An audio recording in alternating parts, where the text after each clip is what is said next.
કરો મંગલાચરણ.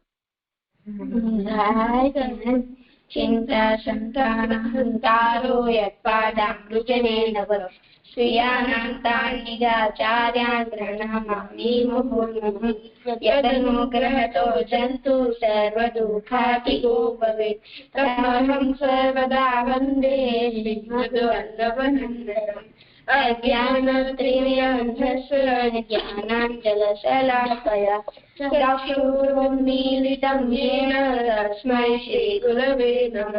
નમામિ હૃદયે ગીરાક્ષીરાક્ષીશાયનम् લક્ષ્મીસહસ્રનિરાભે સેવ્યમાनं કલાનિધિम् ચતુર્ભિશ્ચ ત્રિભિષ્ટથા ક્ષાભિર્વિરાજતે ઉષુ પંચદારદયે મમ. શ્રી ગોવર્ધન.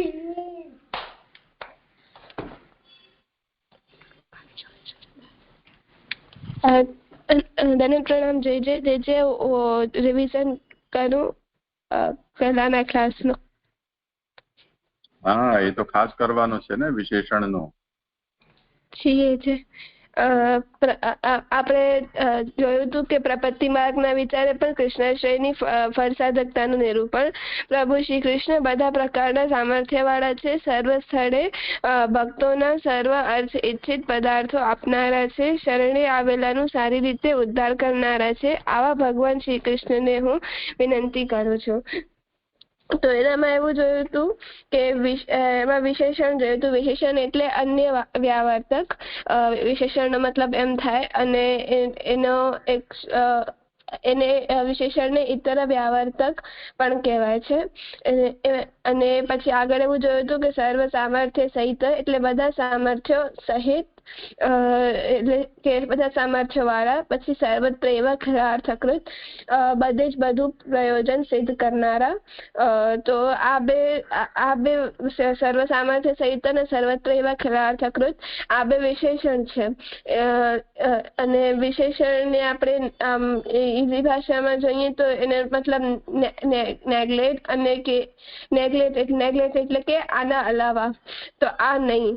તો શ્રી કૃષ્ણ માટે કે અહીંયા બે વિશેષણ કયા, તો ઈ કોના માટે કયા, તો શ્રી કૃષ્ણ માટે આ વાત કહી છે કે જે સર્વ સામર્થ્ય સહિત છે, જે સર્વત્ર બધો પ્રયોજન સિદ્ધ કરનારા છે, એવા શ્રી કૃષ્ણને હું વિજ્ઞપ્તિ કરું છું, વિનંતી કરું છું કે આપના જે શરણે આવે એનો સારી રીતે ઉદ્ધાર કરો. એમાં પ્રશ્ન થાય કે કોને વિનંતી કરું છું, તો શ્રી કૃષ્ણને કરું છું. અને જેમનું નામ આવ્યું એના વિશેષણમાં આના પહેલાના જેટલા શ્લોક છે, કૃષ્ણ એવા ગતિમાં કૃષ્ણ મારી ગતિ થાવ, એવી વિજ્ઞાપના કરેલી જ છે. અને પૂર્ણાનંદો અરિષ્ટસમાં એમ કહી શ્રી કૃષ્ણનો પરિચય પણ આપી દીધો છે કે શ્રી કૃષ્ણ પૂર્ણાનંદ છે.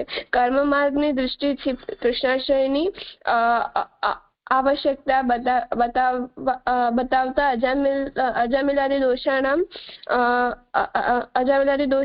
દોષાણામાં પણ શ્રી કૃષ્ણના કર્મના નિયમોને પણ બદલી શકે છે. એમાં અજામિલ તો ઉદાહરણ રૂપ છે. અજામિલ વગેરે એટલે એના અલાવા જેનો પણ પ્રભુએ ઉદ્ધાર કર્યો, પૂતના, પ્રહલાદ, પરીક્ષિત, શિશુપાલ વગેરે બધા જ લઈ શકાય છે. શ્રી કૃષ્ણનો એવો સામર્થ્ય મહાત્મ્ય ત્યાં વર્ણવેલું જ છે. હવે ફરીથી અહીં સમજાવે છે કે એવા કૃષ્ણ સર્વ સામર્થ્ય સહિત છે, એવા શ્રી કૃષ્ણ સર્વત્ર અખિલ અર્થ કરનારા છે, સર્વ પુરુષાર્થોને પ્રાપ્ત કરનારા છે. તેવા શ્રી કૃષ્ણને હું વિજ્ઞપ્તિ કરું છું. સર્વ સામર્થ્ય સહિત તે એક જાતનો શ્રી કૃષ્ણ માટેનો વિશેષણ થયો. તેવી જ રીતે સર્વત્ર અખિલ અર્થ કરનારા શ્રી કૃષ્ણ છે, તે પણ શ્રી કૃષ્ણ માટે વિશેષણ થયું. અગર જો વિશેષણ એટલે કે ઇતર વ્યાવર્તન હોય તો એનો મતલબ છે કે જેમ શ્રી કૃષ્ણ સર્વ સામર્થ્યવાન છે, એટલે શ્રી કૃષ્ણના અલાવા કોઈ નહીં, કોઈમાં આવું સામર્થ્ય નથી. શ્રી કૃષ્ણના અલાવા કોઈ નહીં, આના અલાવા કોઈ નહીં. કેવળ શ્રી કૃષ્ણમાં જ આવો સામર્થ્ય છે, બીજામાં નહીં. તેવી જ રીતે સર્વત્ર અખિલ પુરુષાર્થ સિદ્ધ કરી આપનારા શ્રી કૃષ્ણ સિવાય બીજા કોઈમાં આવું અખિલ પુરુષાર્થ નથી જ. અહીંયા ઈતરનો નિષેધ થાય છે. પછી એમાં આપણે જોયું હતું કે કૃષ્ણ એવા ગતિમાં, તો કૃષ્ણ મારો આશ્રય થાવ, કૃષ્ણ સિવાય અન્ય નહીં.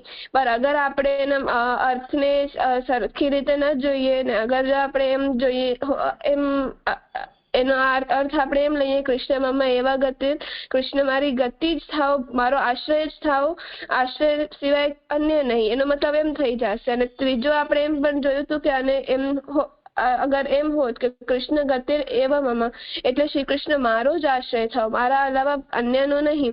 તો આ ત્રણ આપણે જોયું, કૃષ્ણ એવા ગતિર મમ્મા, કૃષ્ણ મમ્મા એવા ગતિર અને કૃષ્ણ ગતિર એવા મમ્મા. તો જે શબ્દ શ્રી મહાપ્રભુજીએ અહીંયા ચૂઝ કરીને આમાં શ્લોક સ્વરૂપમાં આપ્યા છે તેનો સાચો અર્થ આપણે સમજવું જરૂરી છે, નકા તો એમાં અર્થનો અનર્થ થઈ જાય છે, ગોટાળા વળી જાય છે. તો અહીંયા કૃષ્ણ એવા ગતે મમ્માને આપણે લેવું જોઈએ, જે મને એવું સમજાયું હતું. આમાં જે કૃષ્ણ એવા ગતિર મમ્મામાં આપણે એવકારને આગળ પાછળ સરખાવીને જે અર્થ કર્યો એમાં વિશેષણ કંઈ નથી, પણ મેં ખાલી એ વાતને સમજાવવા માટે કે કોઈ શબ્દની હેરફેર કરીએ આપણે તો એનો કેટલો અર્થ બદલાઈ જાય છે. તો જેવી રીતે વિશેષણમાં લાલ ઘડો એવું આપણે કહીએ તો લાલ સિવાયના બીજા કોઈ રંગનો નહીં એવું આપણને એમાં બોધ થાય છે. એટલે આપણે જે પણ વિશેષ્ય છે એટલે ઘડો વિશેષ્ય છે, લાલ એનું વિશેષણ છે. તો જે વિશેષ્ય છે એને સમજવામાં વિશેષણ સહયોગી બને છે.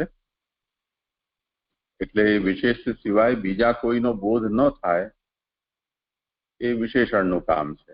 જેમાં આપણે આંગળી ચીંધી દઈએ તો આંગળીની સીધમાં જે પદાર્થ હોય એ પદાર્થને આપણે લક્ષિત કરી રહ્યા છીએ એવો એનો અર્થ નીકળે.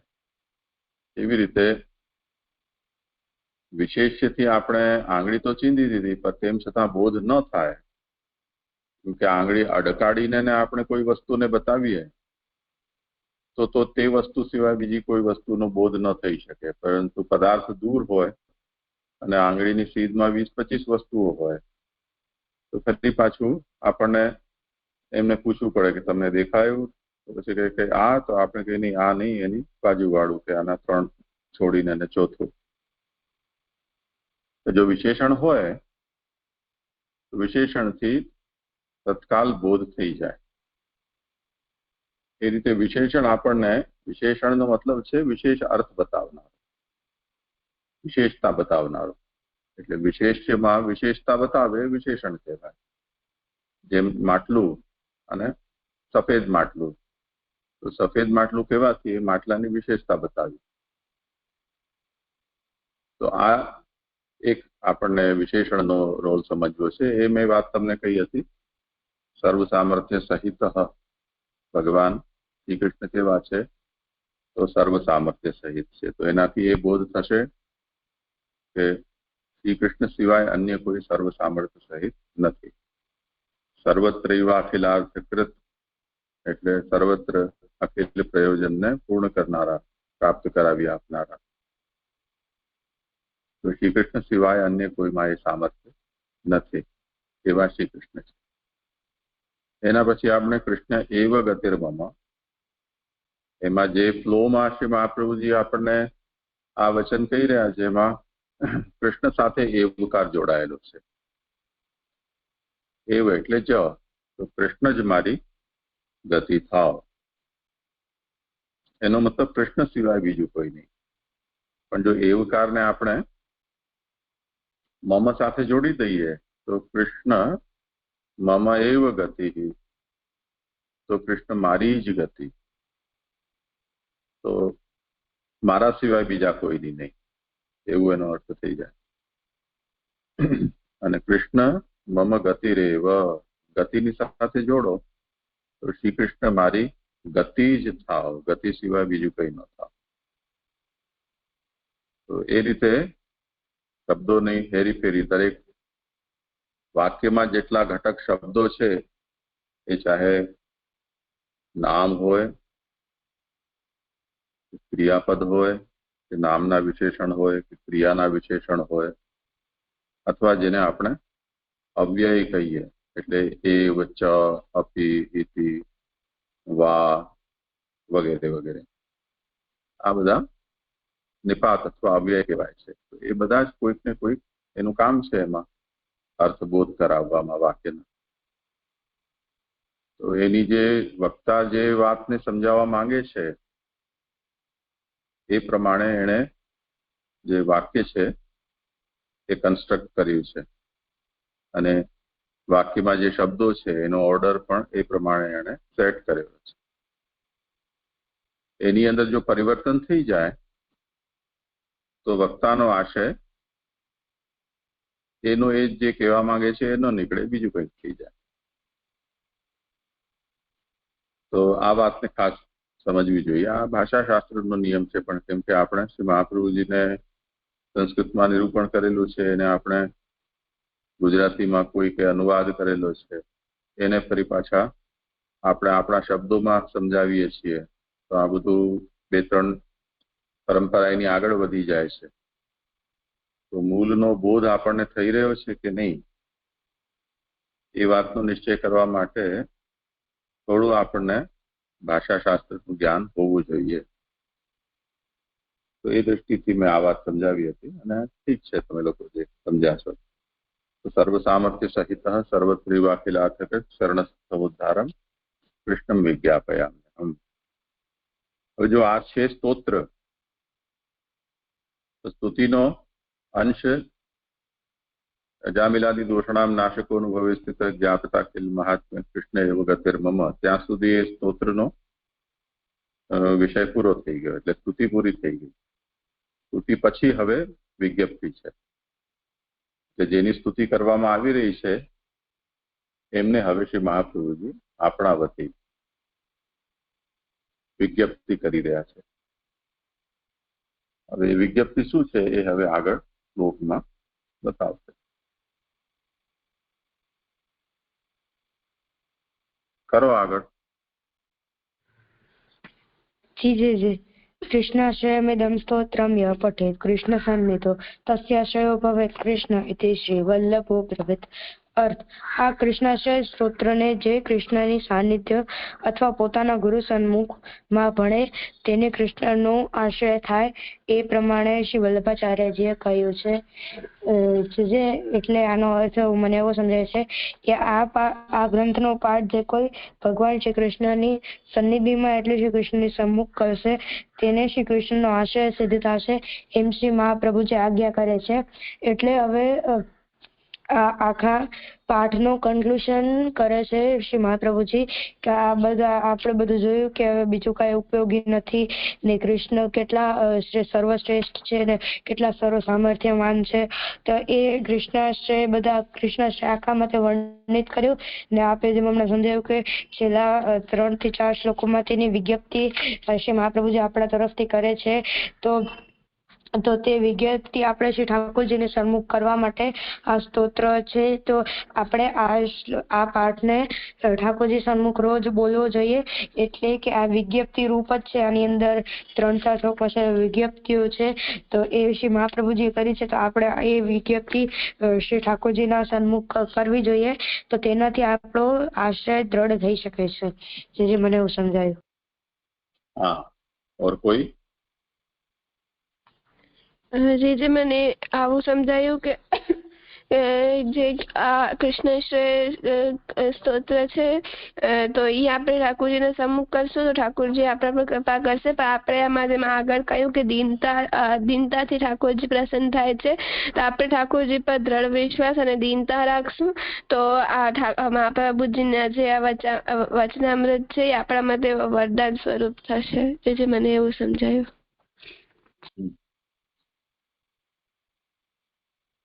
और आश्रिता हंसी?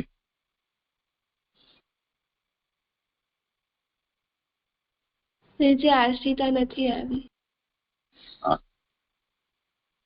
જો કૃષ્ણાશ્રયમ ઇદમ સ્તોત્રમ નામ આપ્યું છે મહાપ્રભુજી, ઇદમ કૃષ્ણાશ્રયમ સ્તોત્રમ.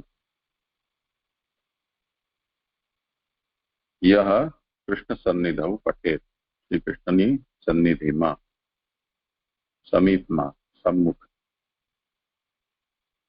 એનો જે પાઠ કરે, તસ્યાશ્રયો ભવેત કૃષ્ણ, એનો આશ્રય શ્રી કૃષ્ણ થાય. સ્થિતિ શ્રી વલ્લભો બ્રવીત, એવું શ્રી વલ્લભ કહે છે. તો શ્રી મહાપ્રભુજી અહીંયા આજે કહો વિજ્ઞપ્તિ કહો તો વિજ્ઞપ્તિ, અને જે ભાષા વાપરવામાં આવી છે એનાથી એવું લાગે છે કે આ જાણે કંઈક મહાપ્રભુજી વરદાન આપી રહ્યા છે. વરદાનનો મતલબ છે સામે કોઈ માંગી રહ્યું હોય તો માંગીતું પણ હોય, પ્રસન્ન થઈને એને કંઈ આપીએ છીએ એ પણ વર કહેવાય છે. વરનો મતલબ શ્રેષ્ઠ. દાન એટલે આપવું, આપવામાં આવવું. તો શ્રેષ્ઠ દાન વરદાન. વર એટલે ઓલો લગ્નમાં જે વર કહેવાય એ વરથી તાત્પર્ય નથી. એને પણ વર એટલા માટે કહેવામાં આવે છે કે શ્રેષ્ઠ છે. તો વરનો મતલબ શ્રેષ્ઠ અને દાન, શ્રેષ્ઠનું દાન છે. શ્રી મહાપ્રભુજી આપણને કૃષ્ણના આશ્રય રૂપ જે શ્રેષ્ઠ પદાર્થ છે, શ્રેષ્ઠ વસ્તુ છે, એનું અહીંયા દાન કરી રહ્યા છે. તો એમાં એક યહ પદનો પ્રયોગ છે. યહ કૃષ્ણ સન્નિધૌ પઠેત, જે શ્રી કૃષ્ણની સન્નિધિમાં પાઠ કરશે.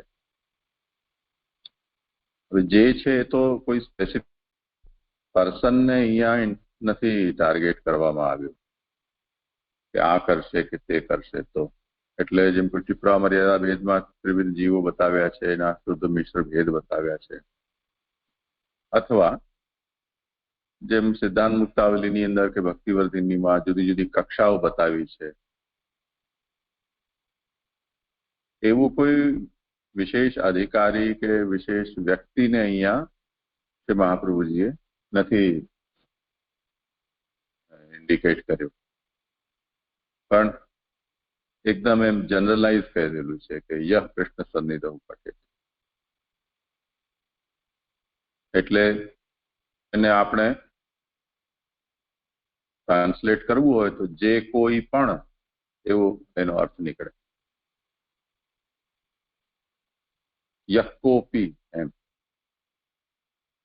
જે કોઈ પણ આ સ્તોત્રનો શ્રી કૃષ્ણની સન્નિધિમાં પાઠ કરે એનો આશ્રય શ્રી કૃષ્ણ થાય, એમ પોતાના તરફથી એક વચન આપી રહ્યા છે. અને આ વાત કેવી છે કે જેમ કોઈ સેવક હોય સ્વામીની ગેરહાજરીમાં, એના ઘરમાં કે એના દુકાનમાં હોય, અને કોઈ ગ્રાહક આવે અને કોઈ વસ્તુ લેવા માટે ઈચ્છા કરે, ને એ પોતાના તરફથી એમ કે હા હા લઈ જાઓ, નિષ્ફિકર, ચિંતા નહીં કરો, લઈ જાઓ જે જોઈએ.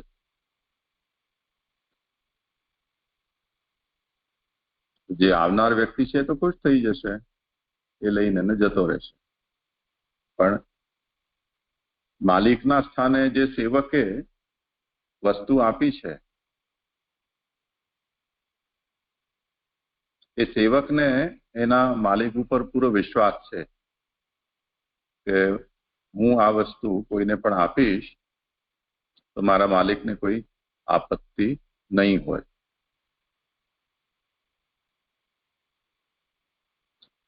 તો શ્રી મહાપ્રભુજીનો જે પ્રકારનો પ્રભુ સાથેનો સંબંધ છે, એ સંબંધની દૃષ્ટિથી શ્રી મહાપ્રભુજી અહીંયા પોતાના અધિકારનો ઉપયોગ કરી રહ્યા હોય એવી રીતે જે દાન વસ્તુતઃ ભગવાને કરવાનું છે એ ભગવાન વતી શ્રી મહાપ્રભુજી કરી દઈ રહ્યા છે. અને એમાં પોતાની ઓથોરિટી કહો તો ઓથોરિટી, અધિકાર કહો તો અધિકાર, એનો અહીંયા આ પ્રયોગ કરી રહ્યા છે. તો કૃષ્ણાશ્રયમ ઇદમ સ્તોત્રમ યહ પઠેત કૃષ્ણ સન્નિધૌ તસ્યાશ્રયો ભવેત કૃષ્ણ. એટલા પૂરતું ન કહીને શ્રી મહાપ્રભુજી આગળ ઇતિશ્રી વલ્લભો બ્રવીત એમ પોતાનો જેમ આપણે હસ્તાક્ષર કરીને આપીએ ને, જેમ ઓલી વાર્તામાં આવે છે કે દહીં લેવા ગયા અને ઓલી કહ્યું કે તમે આનું શું આપી શકશો, મુક્તિ આપી શકશો? તો એમણે કહ્યું હા, આપી મુક્તિ. તો કે કહેલી વાતથી મોડાની વાત ઉપર કેમ વિશ્વાસ થાય, મને લખી આપો. એટલે ચિઠ્ઠી લખી આપી કે દહીં કે પલટે મુક્તિ દીની. તો એવી રીતે શ્રી મહાપ્રભુજી અહીંયા પોતાની સિગ્નેચર કરી આપી છે, ઇતિશ્રી વલ્લભો બ્રવીત. હું શ્રી વલ્લભ આ વાત કહી રહ્યો છું. વલ્લભમાં શ્લેષ છે. શ્લેષ એટલે ગૂઢ વાત છે. શબ્દનો પ્રયોગ વલ્લભ છે. વલ્લભ એટલે વલ્લભાચાર્ય મહાપ્રભુ, જે લક્ષ્મણ ભટ્ટજીના પુત્ર છે, પુષ્ટિ સંપ્રદાયના પ્રવર્તક આચાર્ય છે. અને વલ્લભ શબ્દનો જો અર્થ કરો તો જે ભગવાનને પ્રિય છે તે વલ્લભ શબ્દ છે, પ્રિયતા માટે છે. તો કૃષ્ણ જેમ સ્નાનના મંત્રમાં શ્રી કૃષ્ણ વલ્લભ હે દેવી, એવી રીતે યમુનાજી માટે નિરૂપણ છે. શ્રી કૃષ્ણ વલ્લભ હે એટલે શ્રી કૃષ્ણને જે પ્રિય છે એવા દેવી. તો અહીંયા પણ કૃષ્ણ વલ્લભ નામ પણ ઘણા છે બધાના, એવા નામ કૃષ્ણ વલ્લભાચાર્ય એ રીતે નામ પણ છે. તો કૃષ્ણ વલ્લભનો મતલબ ભગવાન શ્રી કૃષ્ણને જે વલ્લભ છે એટલે કે પ્રિય છે, એ હું તમને આ વાત કહી રહ્યો છું. એટલે કોઈ વ્યક્તિ શ્રી મહાપ્રભુજીને એમ પૂછે કે તમે તો કહી દીધું કે તસ્યાશ્રયો ભવે કૃષ્ણ, કૃષ્ણ તમારો આશ્રય થાય, પણ તમારી વાતનું પ્રામાણ્ય શું? તો શ્રી મહાપ્રભુજી કહે છે કે હું કૃષ્ણ વલ્લભ છું. એટલે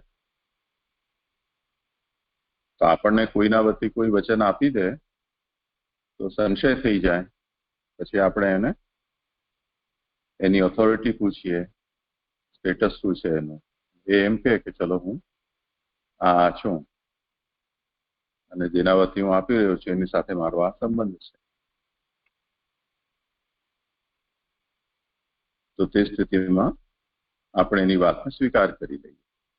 એમ શ્રી મહાપ્રભુજીએ પણ અહીંયા પ્રભુ સાથેનો પોતાનો સંબંધ તાદાત્મ્ય છે એ વલ્લભ પદથી સૂચિત કરી છે.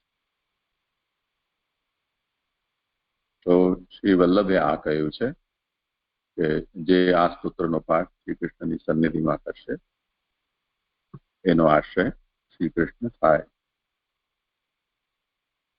હવે કૃષ્ણ સન્નિધિ શબ્દનો મતલબ અહીંયા થોડો, જો અક્ષરશઃ આપણે એનો વિચાર કરો તો પ્રકટ કૃષ્ણ છે એના સન્મુખ કરે તો પ્રકટ કૃષ્ણ તો અત્યારે અનવતાર કાળ છે, તો કોઈને છે જ નહીં. અને જેને સન્મુખ કૃષ્ણ પ્રકટ હોય આદિદેવિક સ્વરૂપથી, એને પછી કૃષ્ણાશ્રયના પાઠની ગરજ ન રહી જાય. એને તો ફલ પ્રાપ્ત થઈ ગયું, કેમ કે એટલી કૃપા છે તો જ તો પ્રકટ થયા. તો કૃષ્ણ સન્નિધિનો મતલબ શું? તો મુખ્ય અર્થ એનો એ છે કે પોતાના માટે બિરાજતા શ્રી ઠાકોરજી એમના સન્મુખ આ સ્તોત્રનો પાઠ કરવો. અને એના માટેની આપણી પ્રણાલિકા છે. સામાન્યતયા ઠાકોરજીના જયારે અનવસર થતા હોય, એટલે રાજભોગ આરતી થઈ ગઈ હોય, ઠાકોરજીને આરસી દેખાવીને ફૂલની માલા વળી કરી લીધી હોય અને દ્વાર મંગલ કરવાની તૈયારી હોય, તે વખતે તે પહેલા ઠાકોરજીના સન્મુખ કૃષ્ણાશ્રયનો પાઠ થાય. પર આજકાલ એવી સમયની અનુકૂળતા ન હોય, એટલો સમય સેવામાં રહેવાની. તે સ્થિતિમાં જ્યારે પણ જે વ્યક્તિ સેવાથી બહાર થતો હોય તે વખતે કૃષ્ણાશ્રયનો પાઠ કરી તે પછી એને જવું, આવું વ્યવસ્થા કરી શકાય. તો આ મુખ્ય અર્થ છે. બીજી વસ્તુ એ છે કે ઘણા બધા છે એવા પુષ્ટિ માર્ગીઓ છે કે જેમના ઘરે ઠાકોરજી બિરાજતા નથી, ઠાકોરજીની સેવાનું એમને સૌકર્ય નથી, તો એમને શું કરવું? તો બંને રીતે વાત છે કે ભક્તોના સમૂહમાં સત્સંગ વગેરે ભગવત વાર્તાનું વાંચન થતું હોય કે ભાગવતજીનું વાંચન થતું હોય, અથવા પોતાનો જે નિત્ય મંત્ર જપ અને પાઠનો નિયમ હોય તે વખતે મદભક્તા યત્ર ગાયંત્રી તત્ર તિષ્ઠામિ નારદ, મારા ભક્તો જ્યાં મારું ગાન કરે છે ત્યાં હું છું એમ પ્રભુનું સાનિધ્ય જ્યાં પ્રભુના ગુણગાન વગેરે થઈ રહ્યા હોય ત્યાં હોય છે. એ પક્ષનો આશ્રય કરીને અને ઠાકોરજીની સન્નિધિનો વિચાર કરીને ત્યારે પણ કૃષ્ણાશ્રયનો પાઠ અવશ્ય કરવો જોઈએ. તો સન્નિધિ આ પણ છે. તે જ રીતે કે મહાપ્રભુજીના સન્મુખ પણ કૃષ્ણાશ્રયનો પાઠ થઈ શકે. તો આ રીતે આ ગ્રંથ અહીંયા સંપન્ન થાય છે.